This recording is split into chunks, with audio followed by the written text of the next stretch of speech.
Philippians 4:13. Christ gives me the strength to face anything. Other versions say, I can do all things through Him who gives me strength. What to do with your personal weaknesses?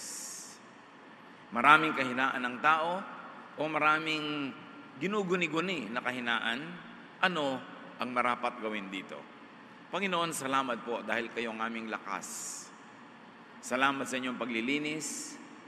Salamat sa inyong liwanag. Ngayon, Panginoon, humihingi kami ng inyong pagpapala, karunungan, kaliwanagan. Buksan niyo ang aming isip at puso. Maunawa ang maraming bagay na kuminsan ay nagpapabigat sa aming buhay na dapat naman sana ay hindi. Teach us. Be our preacher, our teacher, and healer. We seek you, Father, in the name of your Son, Jesus our Lord and our friend. What to do with your personal weakness? Know and acknowledge your weakness. Kilalanin, alamin, at tanggapin ang mga kahinaan.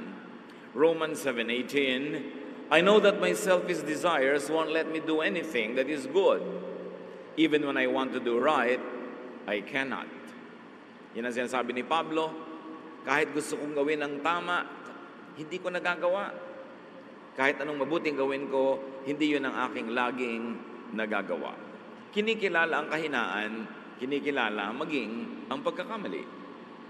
2 Corinthians 11:27-29, I have worked and struggled and spent many sleepless nights. I have gone hungry and thirsty and often had nothing to eat. I have been cold from not having enough clothes to keep me warm. Besides everything else, each day I am burdened down, worrying about all the churches. When others are weak, I am weak too. When others are tricked into sin, I get angry. So Paul speaks here, acknowledging his weaknesses, his shortcomings, and his very weak human nature, in spite of his great calling and great office. Strengthen your weakness with training and practice. Matapos sa ating makilala, masuri, maihayag ang ating mga kahinaan, ito'y palakasin sa mamamagitan ng pagsasanay. Pagsasanay, maging ang mga athletes, lumalakas sa pagsasanay. Ang mahina ay lumalakas at yung malakas ay lalong lumalakas kung nagsasanay. Spiritual practice. 1 Corinthians 9:7, I keep my body under control and make it my slave. That is physical practice, which is a metaphor also for spiritual practice. Sinasanay natin ang ating ugali. Sinasanay ang asal. Sinasanay ang kilos para maitama ang mali, maituwid ang liko, at mapaganda ang hindi maganda. 1 Timothy 4:8, exercise is good for your body, but religion helps you in every way. It promises life now and forever. So here, yung dalawang uri ng exercise ay pinapakita, physical exercise and spiritual exercise through the practice of correct religion. Makikita natin na laging kailangan ng pagsasanay sa anumang larangan ng buhay. What to do with your personal weakness? Strengthen your weakness with supplementation from other people. May mga kahinaan tayo na talagang kahinaan natin kahit anong pagsasanay at practice ang gawin mo, kahinaan siya talaga. Kaya kailangan tayong humugot ng lakas mula sa ibang taong nasa paligid natin na yung ating kahinaan ang kanilang lakas. Kaya maganda na ang mag-asawa, magkaiba ng mga strengths, magkakaiba rin ng weaknesses, at hindi mo pipilitin yung strength mo ay maging strength niya, kundi yung strength mo ang ibibigay mo sa kanya, at yung weakness mo ay pupunan niya ng kanyang sariling strength.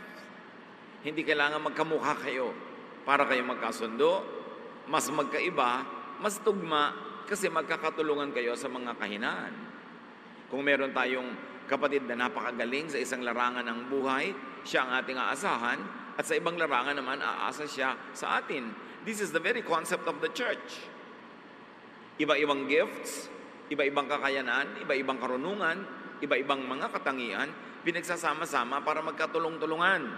Hindi mo pipilit yung galing mo na makita mo sa iba. Hindi mo ipipilit na yung husay mo ay maging husay ng iba kasi kaya ka nga nandyan at mahusay sa kanyang bagay para matakpan, matulungan, masuportahan yung hina ng iba at yung hina mo naman ay susuportahan ng galing nila. God is not a God of sameness but God of variety. And in our unity, we find completion through the ministrations of each other and to each other. Kailangan natin ang isa't isa. Ecclesiastes 4:9, you are better having a friend than to be all alone, because then you will get more enjoyment out of what you earn. Mas mainam daw na may kaibigan, may kasama, may katuwang, kaysa nag-iisa ka. At kung malakas ang iyong kita, marami kang resources, mas mainam na marami kang kaibigan, share it with them. Kung gusto mong lumakad, wala silang pera, ilibre mo, edi mas masaya ka, nagamit mo ang iyong pera, kaysa nandun yung pera mo sa lalagyan, nag-iisa ka naman. Mahalaga yung pagkasama-sama. It is the very essence of spirituality, unity. So, give help. And that is strengthening others and also yourself. What is so miraculous about helping others is that it also helps us. Pag tayo'y matulungin sa iba, natutulungan din natin sarili. Pag nagpapasaya tayo ng iba, sumasaya din tayo. Pag nagbibigay tayo, napapayaman din tayo ng pagbibigay na yun. Kaya napakahalagang exercise yung pagtulong sa kapwa. At kung ano ang iyong galing, yun na ibigay mo sa iyong kapwa. Kaya sa isang pamilya, kung minsan ay napakagaling mong kumita, marami kang kita, yun ang role mo, financial support sa mga kulang ang finances, pero yung kulang ang finances, may ibang galing din yan. Kailangan i-contribute din nila yung galing nila sa pamilya, hindi tagatanggap lang sila ng pera. So kung mayroong isang member ng family na na-hospital, nagkakasakit, mayroong nagsusuporta dyan sa pera kasi mas marami siyang pera, yung iba naman, ang suporta nila, warm body. Sila yung nag-aalaga, sila yung nag-iintindi, sila yung bili dito, lakad doon, takbo dito. Yun ang kontribusyon nila. Kanya-kanyang kontribusyon sa pag-aalagaan ng mga mahal natin sa buhay. 1 Corinthians 12:7, now to each one, the manifestation of the Spirit is given for the common good. Bawat isa sa church, merong spiritual gift. Ibinigay yun sa kanya ng Diyos para sa ikabubuti ng buong kapatiran, hindi lang sa kanyang sarili. Kaya kahit sa church, meron talaga na gifted with a lot of money, so sila yung mas maraming ibinibigay na financial support sa needs. Yun namang mga hindi masyadong gifted with a lot of money, they're gifted with time, with energy, with effort. So sila naman to ngayong laging nandun, nagtatrabaho, kumikilos, habang yung kapatid nila na nagdo-donate ay busy gumagawa ng pera sa pagnenegosyo. Nagkakatulong-tulungan. Kanya-kanyang papel sa buhay. Yung magaling kumanta, kailangan kumanta para yung mga taong hindi ganun kagalingan, ma-edify sa kanyang music. Yung mahusay mag-organize, siya ang nagtitipon-tipon ng mga gawain, para yung hindi masyadong mahusay mag-organize, sasali na lang. Susunod na lang. Kanya-kanya ng papel sa buhay. Kung ganun, ang kahinaan ay nagiging lakas kung humuhugot ng lakas mula sa iba na binigyan ng Diyos ng lakas doon sa bahagi ng buhay na ikaw ay mahina. At bilang ganti, yung lakas mo naman ay ibinibigay mo sa ibang mahihina. Kaya pag nagsasama-sama sa fellowship, ang ending, lahat lumalakas. Lahat lumalago. Everybody is edified. 1 Corinthians 14:12, so with yourselves, since you are eager for spiritual gifts, strive to excel in them for building up the church. Ano man ang galing mo, ano man ang husay mo, total gusto mo maging mahusay, gusto mo maging outstanding, magpakahusay-husay ka para sa ikabubuti ng kapatiran, hindi lang ng iyong sarili. Sapagkat ang tunay mong pamilya ay ang pamilya ng Diyos kung saan ang pinuno ay si Jesus mismo. So what to do with your personal weaknesses? Strengthen your weakness with supplementation from God, from Jesus, from the Father and from the Son. Philippians 4:13, Christ gives me the strength to face anything. Walang mananampalataya na mahina, sapagkat ang tunay na pananalig ay ito. Yung hina mo, iniaasa mo kay Kristo, at ang lakas ni Kristo ay nagiging lakas mo. This is the strength to change, kung dapat mag-improve, or the strength to accept what can't and shouldn't be changed. Dapat malinaw dito, mga kapatid. May mga kahinaan tayo na dahil sa ating pananalig at pagsunod kay Jesus ay napalalakas.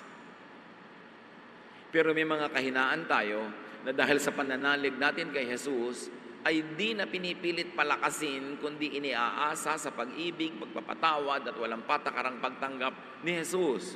Dapat malinaw yon. Hindi ka pumupunta kay Jesus para lang baguhin ka niya, kundi pumupunta ka kay Jesus para tanggapin niya ng walang patakaran. Yun ang tunay na pag-ibig ng Diyos. Marami kasi merong paniniwala that you join religion to be changed. Well, in practice and in history, that has been the case. Religion has become a reformatory institution. But true spirituality is God accepting you, not God changing you. It is religion who changes people. It is religion who wants to change people so that the people could be controlled, so that behavior could be managed and engineered. Kaya naging kakambalagi ng palasyo ang relihiyon, ang mga political leaders at spiritual leaders ay laging magkakasabwat at nagtutulungan sa pagkontrol sa mamamayan. At ito ang dapat nating linawin, mga Kristiyano. God is not in a business of changing you, but God is in the loving business of accepting you. At sa pag-respond mo sa pag-ibig na yun ng Diyos, ikaw mismo ang nagbabago sa iyong asal, sa iyong gawi, sa iyong mga ugali, within what your natural self can allow. Minsan, sobrang expectation natin. Naku, sumali ka sa church namin, lalamig ang ulo mo. Sumali ka sa church natin, magbabago ka. Titigil ka ng mga bisyo mo, magiging ganito ka, magiging ganun ka. Kaya tuloy, ang laki ng pressure sa mga tao pag sumasali sila sa church. O kaya, ang laki na lang ng takot nilang sumali kasi baka sila biglang baguhin o hindi nila makayang mabago at sila'y mabigo. Baluktot ang pananaw natin sa true spirituality. Jesus accepts us. And in response to that love, we begin to calibrate our behavior to the point that we follow in His footsteps. But that is our decision. But the business of Jesus is to accept us and to love us and to cleanse us. Pero hindi yung, ayan, Pastor, pasalihin nyo nga pong anak ko sa retreat para bumait. Ano yung retreat? Reformatory institution. Yung husband ko po, puntahan nyo para maipag-pray nyo para magbago. Baluktot ang mga pananaw natin sa religious activity or spiritual activity. Dinadala natin ang mga mahal natin sa buhay sa Diyos para makatanggap sila ng walang patakarang pagtanggap at pagmamahal, pagpapatawad, pag-ibig ng Diyos. Hindi para biglan sila ng pressure na magbago. Kaya madalas bigo. O kaya magre-retreat, nagbabago lang ng 2 linggo, tapos babalik uli yung totoo. Kasi ang pwede lang maging pagbabago ng tao, yung sang-ayon sa kanyang natural self. Hindi mo pwedeng baguhin ang isang tao laban sa original way that the person was created by God. Can a leopard change its spots? Can an Ethiopian change his skin? Sabi sa Bible, the obvious answer is no. You don't go to religion to be changed. You go to God to be accepted and for you to feel that love. And in response to that love, you begin to fine-tune, to calibrate, to improve your behavior within your nature. But religious activity or membership cannot change your nature. Because yung nature mo, Diyos ang gumawa nun. Dapat malinaw yun para hindi sobrang pressure sa atin when we become a member of a spiritual community at hindi rin sobrang pressure na ibinibigay natin sa iba. O ano? 3 taon ka nang nagba-Bible study, takot ka pa rin sa dilim.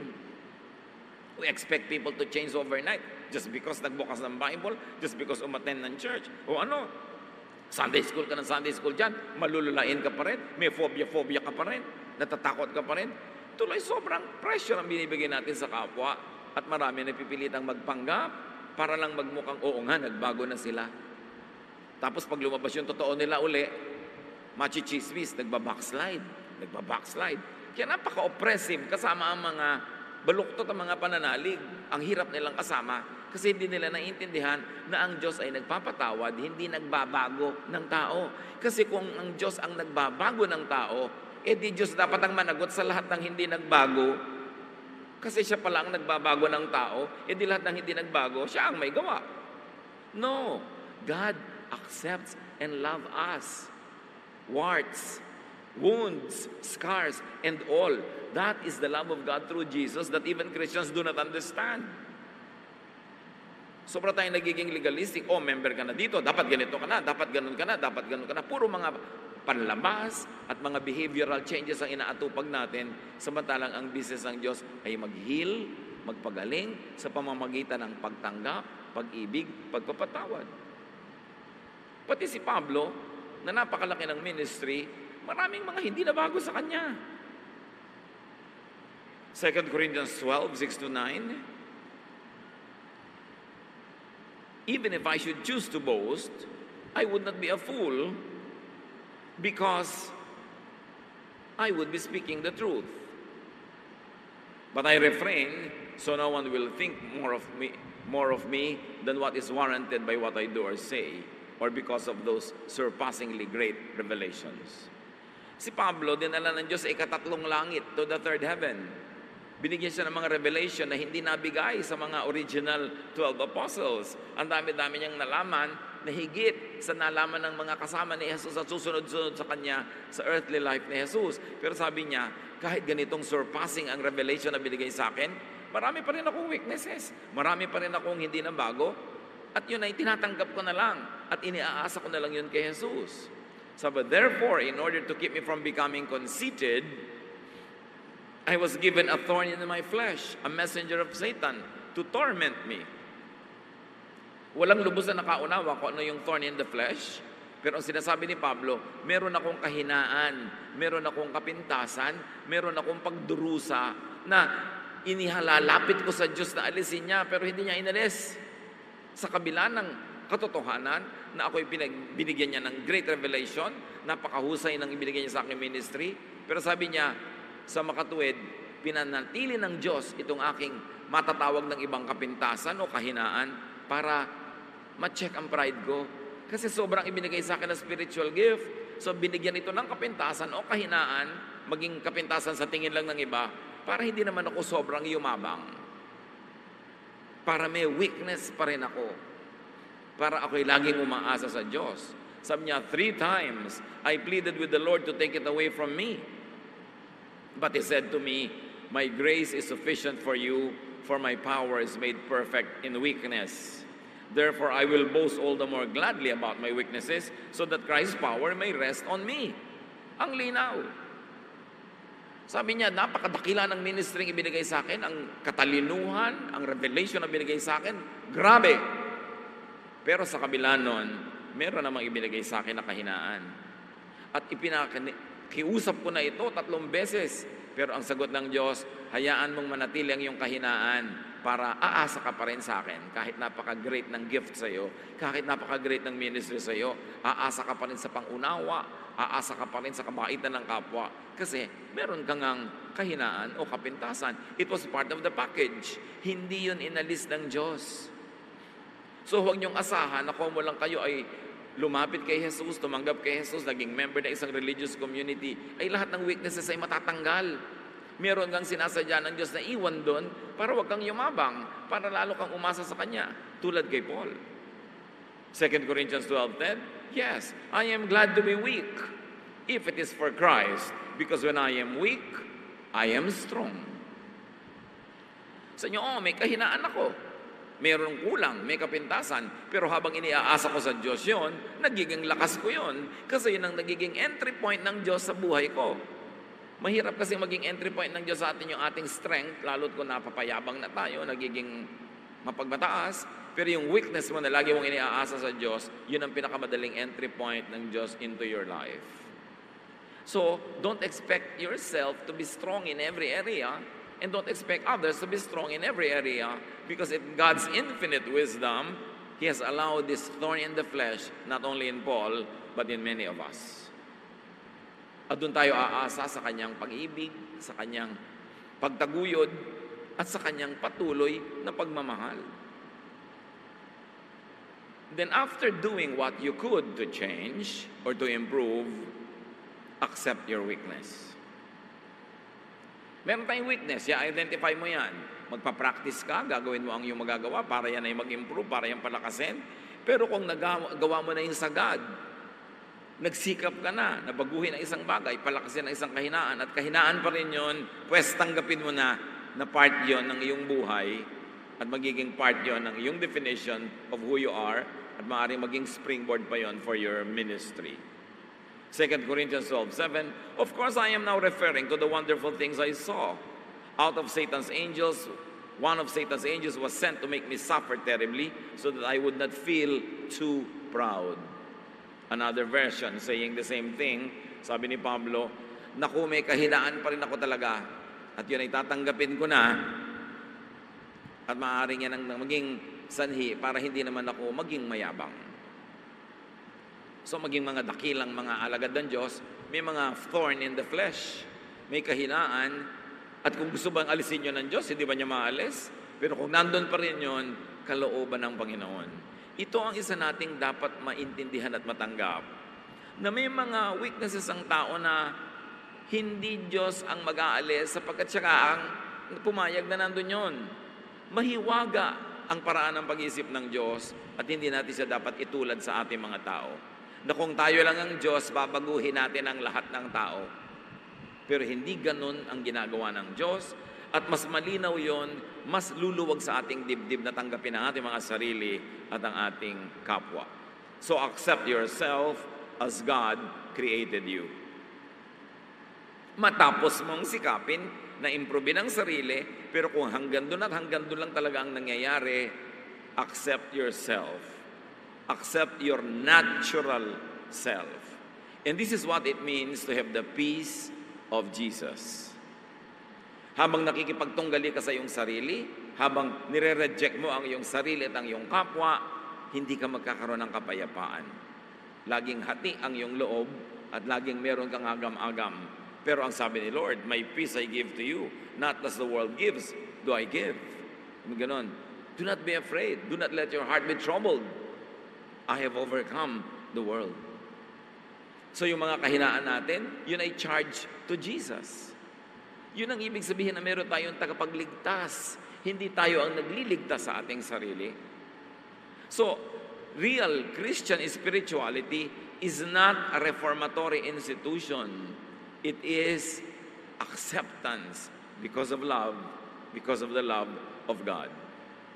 Ang tunay na paglapit sa Diyos ay hindi yung babaguhin mo yung sarili to the point na pasado ka na sa standard ng Diyos. Ang tunay na paglapit ng Diyos ay babaguhin ang iyong attitude about even yourself. Mamahalin at tatanggapin ka ng Diyos. Kaya maraming tao, lalo nung nag-religion, lalong nag-guilty. Nung naging religious, lalong bumigat ang kalooban, lalong lumungkot, lalong nagiging hypocritical, laging maging mapagpanggap. Kasi akala niya, kung lumapit ka na sa Diyos, change ka na. Eh hindi naman talaga totoo. So nagpapanggap na nag-change. At nakakaroon ka ng sakit pag lagi ka nagpapanggap. You don't change the brothers and the sisters. You accept and love them. And that love is what will inspire them to become the better versions of their own selves. Not to be the copy of another person, but to be the better version, the best version of their own natural selves. Dapat kung tayo yung mga kapatid sa Panginoon, pag nandyan tayo, yung mga tao are at ease to be true, to be real, to be themselves. Hindi yung pag nandyan ka, nagpapanggap sila, nagbabanal-banalan dahil baka hindi sila pumasa sa iyong pihikang mga standards. Kaya nakakaroon ng kapahingahan ng tao pag tunay niyang natatagpuan ng Diyos dahil ang natatagpuan niya ay ang pag-ibig at pagtanggap ng Diyos na maging ng mga kapatiran. Ang mga kapatiran sa church, hindi ka dapat parang pulis na laging nag-iimbestiga, nagmamanman sa kabanalan ng iyong kapwa. At pagkatapos pag-uusapan at uhusgahan yung mga bumabagsak sa iyong standard. Coming to God is receiving His forgiveness, His unconditional love and acceptance. Not being forced into conforming to certain religious standards. Yun ang religion. Kaya magkaiba dapat yung organized religion sa true spirituality. Because in spirituality, you find freedom. You rest. You relax. Kaya sabi ni Jesus, come to me and I'll give you rest. Why? Because I will accept you. Because I will love you.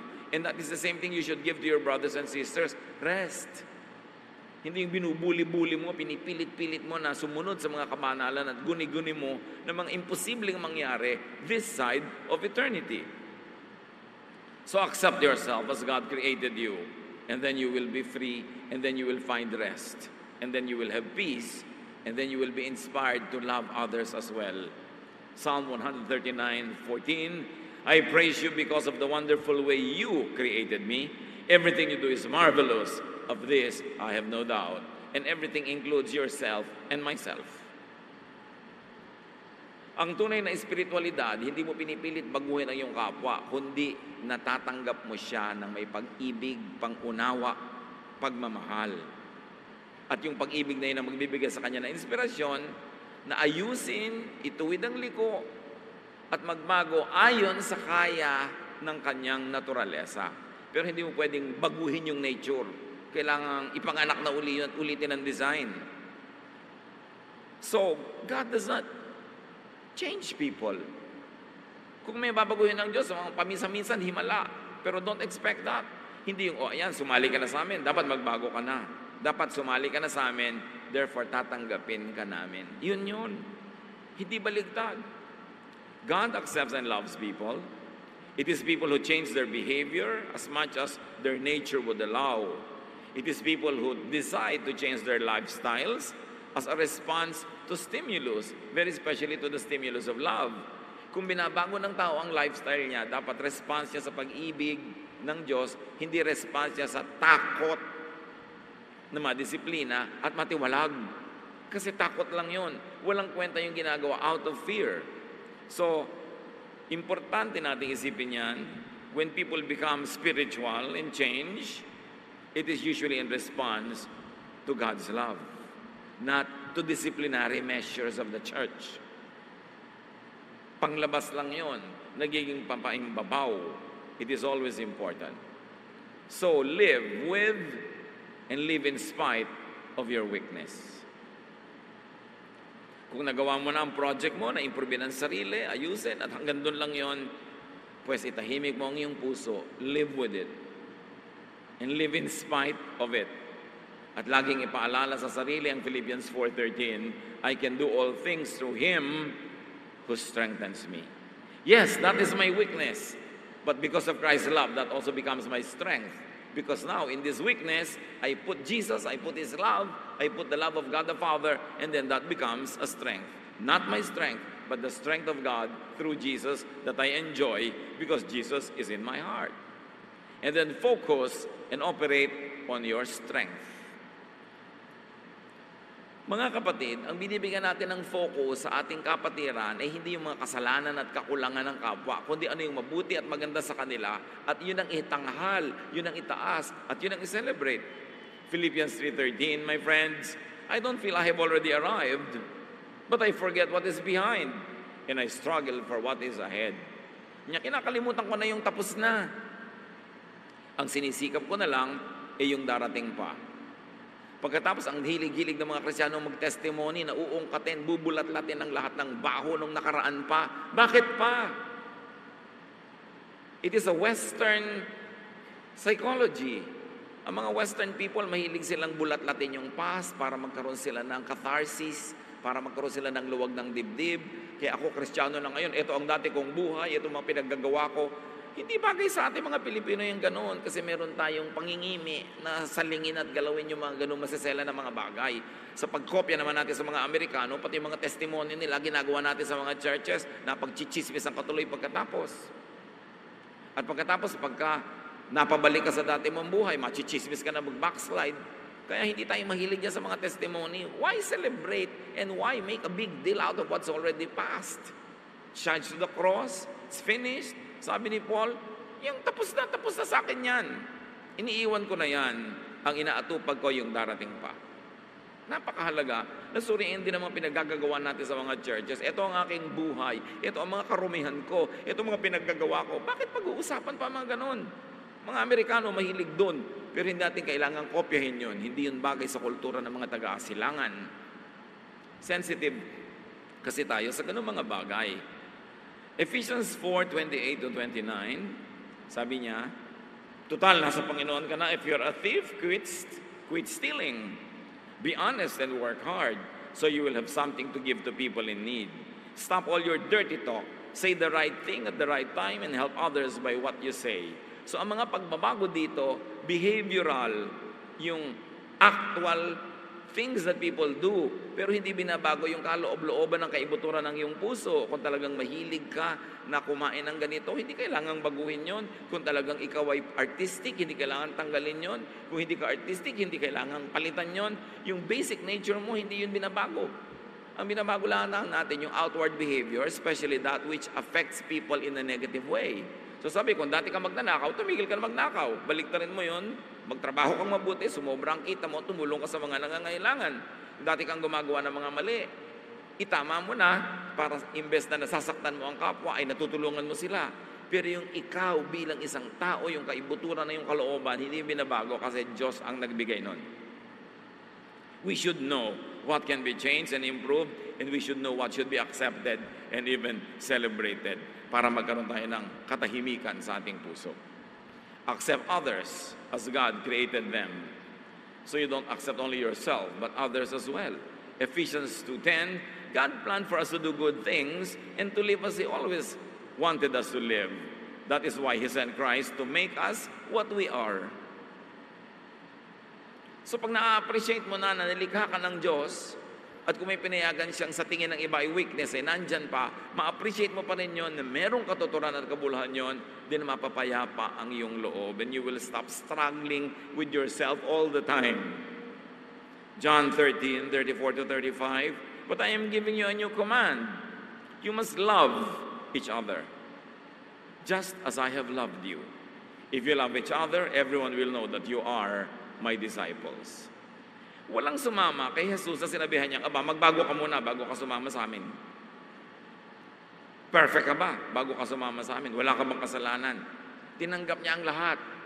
At sa pagtagal ng panahon, kapiling si Jesus, people improved and improved and improved in response to His love. But the first act is to accept them and love them. At ganun ang dapat nating ibigay sa kapwa, maging sa ating sarili. Accept people as victims, as products of their personal circumstances.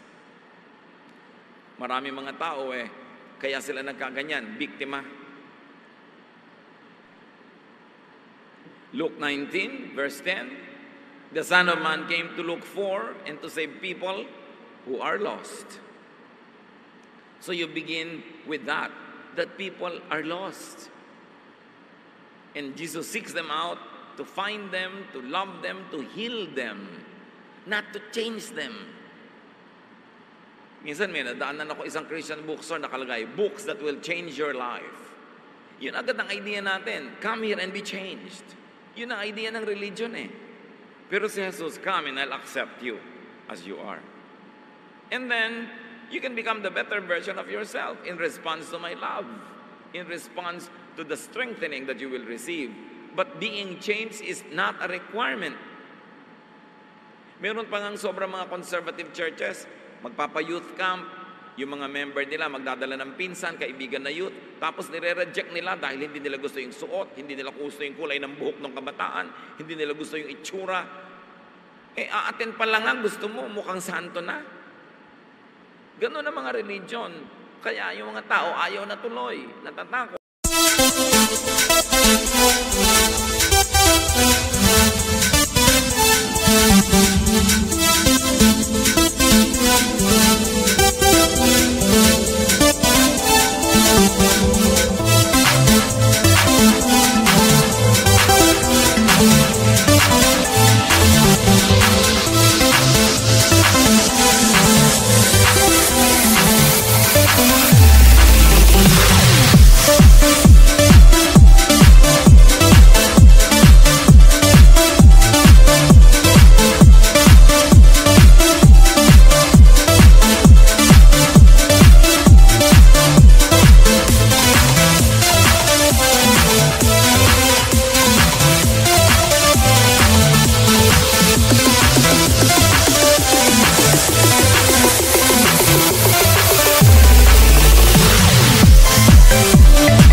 Samantalang, people need love, especially when they don't seem to deserve it.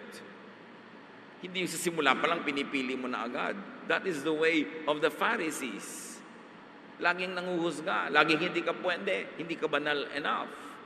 John 8:11, sabi ni Jesus sa babaeng, babatuhin sana ng mga tao, "Did anyone accuse you?" "No, sir," the woman answered. And that's because Jesus defended the woman. Then Jesus told her, "I am not going to accuse you either. You may go now." Masarap kasama si Jesus. Kahit sabihin pa niya sa iyong, "Sin no more." Pero hindi niya ginagawang kailangan, sinless ka na bago ka lumapit sa akin. Sabi niya, "I'm not going to accuse you. I will love you." This is the Jesus that we should know. This is the Jesus that had been hidden by the church from people, because ang laging inuukil-kil ng mga churches sa mga tao is the strictness and the law of Moses na tinakpan na ng law of love ni Jesus. Gaano kahirap maintindihan yun? Personal weakness should be recognized, strengthened, and turned into strength. Turn every disadvantage to an advantage. Mga kapatid, gusto kong ulitin ito. Kung meron kayong weakness, sa tingin nyo weakness, do what you can to strengthen it. And after you have done what you could, may natira pa rin o nando pa rin siya, tanggapin nyo.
Manahimik kayo, live with it, live in spite of it, surrender it to Jesus, and depend on the love of Jesus.